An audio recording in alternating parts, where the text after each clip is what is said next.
What's up, guys? Alexander here. This time I'm doing a first impressions for Record of Ragnarok. Because this is the only volume out right now of the manga.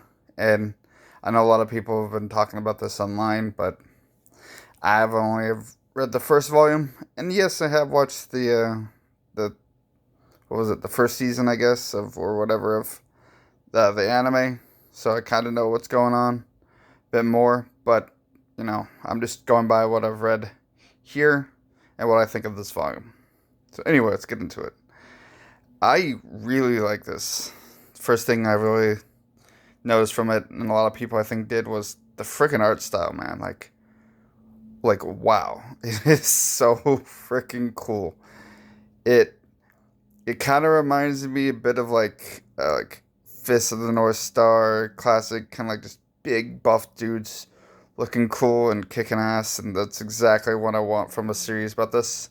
And oh, by the way, if anybody doesn't know for what this is, Record of Ragnarok is about all the gods from different pantheons around the world coming together once every 1,000 years to decide the fate of humanity, whether to keep them going to see where they'll go, or just straight up um, apocalypse and start over. And this time they decide to end them all. But before they decide, a Valkyrie named Brunhilde uh, cuts in and offers humanity them a different solution, and giving humanity a chance to prove themselves in a battle where 13 gods and 13 humans will do battle and decide, if humanity is worthy of staying. And that's pretty much the whole premise of the story that I know so far.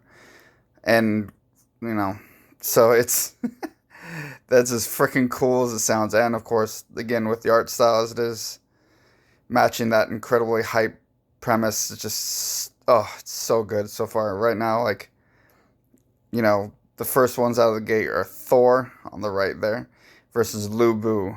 Anybody who doesn't know who Lu Bu is, he's supposed to be like the greatest general of China's ancient age. And my God, these two are so badass. They did a great job of like building these two up, and it's so good so far. Um,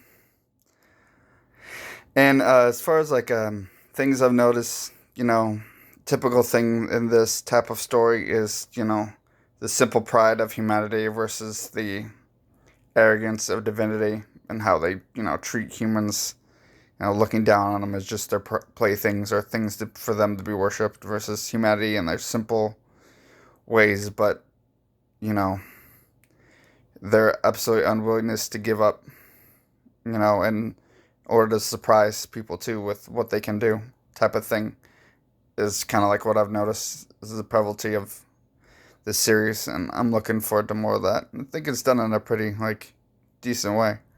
So there's that.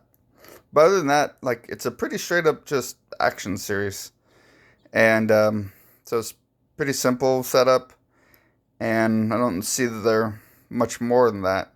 And also, you know, being this kind of story, I don't see like they're gonna be. I can kind of predict the ending, but you never know.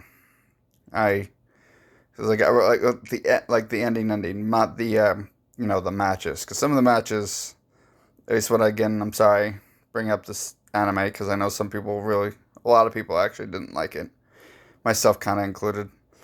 Um, is the outcome of the matches?